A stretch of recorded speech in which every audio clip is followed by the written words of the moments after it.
चलिए बच्चों, आज हम लोग देखते हैं चैप्टर 16 भरोसा और भोर और बरखा। भोर और बरखा क्या है? कविता है, जिसके लेखक कौन है? मीरा बाई। चलिए इसका क्वेश्चन हम लोग देखते हैं।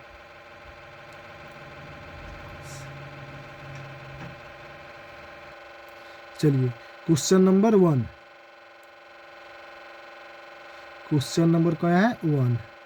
बंसी वारे ललना मेरे प्यारे लाल जी कहते हुए यशोदा किसे जगाने का प्रयास करती है और वे कौन कौन सी बातें कहती है? चलिए हम लोग इससे भी जानते हैं। यहाँ पर माता यशोदा श्री कृष्ण को संबोधित करते हुए बंसी वारे ललना मेरे प्यारे लाल जी उपयुक्त कथन कहते हुए अपने पुत्र श्री कृष्ण को जगाने का प्रयास कर रही है। वे कहती है कि भोर हो चुकी है, सभी के दरवाजे खुल चुके हैं, मक्खन बिलोते हुए गोपियों की चूड़िया की आवाज़ खनखनाहट सुनाई दे रही है।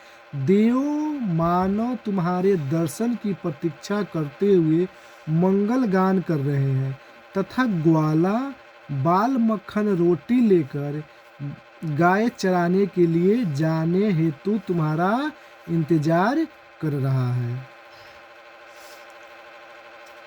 चलिए क्वेश्चन नंबर 2।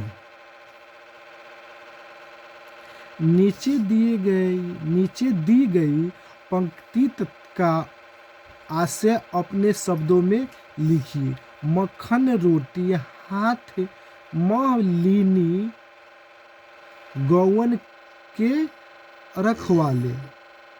यशोदा कह रही है इस पंक्ति में प्रस्तुत पंक्ति का आशय है कि ग्वाल बालों ने हाथ में मक्खन रोटी ले ली है और वे सभी गौ चराने के लिए श्री कृष्ण की प्रतीक्षा में खड़े हैं।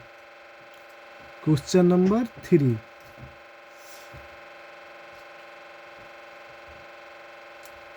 पढ़े हुए पद के आधार पर ब्रज की भोर का वर्णन करना है। जो लोग कहानी कविता को पढ़े हैं उसके आधार पे क्या करना है? ब्रज के बारे में वर्णन करना। चलिए, ब्रज में भोर होते ही सभी घरों के किवाड़ खुल जाते हैं, गोपियाँ दही मक्खन बिलोने लगती है, अर्थात मक्खन को क्या करने लगती है? महने लगती है। उनके कंगन खनखनाने से पूरे वातावरण में मधुर संगीत गूंजने लगते हैं। गवाले बाल गौ चराने के लिए तैयार होने लगते हैं। मंदिरों में मंगल गान होने लगते हैं। चलिए क्वेश्चन नंबर 4। मीरा को सावन मन भावन क्यों लगने लगा? मीरा को सावन मन भावन क्यों लगने लगा? चलिए, मीरा को सावन मन भावन इसलिए लगने लगा क्योंकि सावन के महीनों में वर्षा की बूंदों से श्री कृष्ण के आने की भनक अर्थात श्री कृष्ण के आने का एहसास होता है। साथ ही इस समय प्रकृति भी बड़ी सुहावनी लगती है। माने बारिश के दिनों में क्या होता है? प्रकृति बहुत अच्छा लगता है। चलिए क्वेश्चन नंबर नेक्स्ट। पाठ के आधार पर सावन की विशेषताएं को लिखिए। चलिए, ऐसे आप लोग जानते भी हैं सावन माह में क्या क्या होता है। चलिए, प्रस्तुत पद में सावन का बड़ा ही मनोहरी वर्णन किया गया है। सावन के महीनों में मन भावन वर्षा हो रही है। बादल उमड़ घुमड़ कर चारों दिशाओं में फैल जाते हैं, बिजली चमकने लगती है, वर्षा की झड़ी लग जाती है, वर्षा की नन्ही नन्ही बूंदें गिरने लगती है, पवन भी शीतल और सुहावनी हो जाती है। सावन का महीना मीरा को श्री कृष्ण की भनक अर्थात श्री कृष्ण के आने का एहसास कराता है।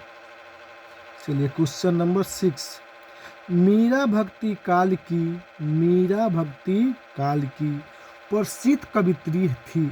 इस काल के दूसरे कवियों के नामों की सूची बताइए तथा उनकी एक एक रचना का वर्णन कीजिए।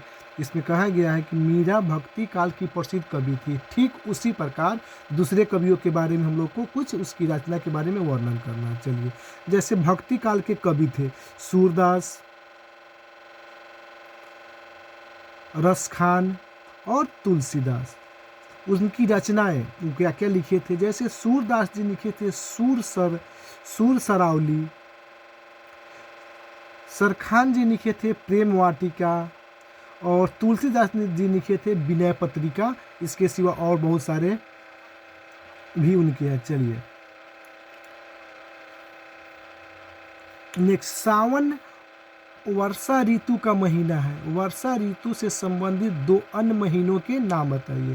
क्वेश्चन नंबर 7 कह रहा है कि सावन जो मौसम है क्या है, वर्षा ऋतु के लिए माना जाता है। ठीक उसी प्रकार हमें 2 ऐसा मौसम का भी नाम जो लिखे जिसमें बारिश होता है। चलिए, वर्षा ऋतु से संबंधित 2 अन्य महीने होने के नाम, जैसे आषाढ़ में भी बारिश होते हैं और भाद्र में भी बारिश होता है। चलिए अब हम लोग पढ़ रहे हैं भाषा की बात। कहाँ से क्वेश्चन हम लोग को देखना है, भाषा की बात। श्री कृष्ण को गौवन के रखवाले कहा गया है, जिसका अर्थ है गौ का पालन करने वाले। इसके लिए एक शब्द दे। गौवन के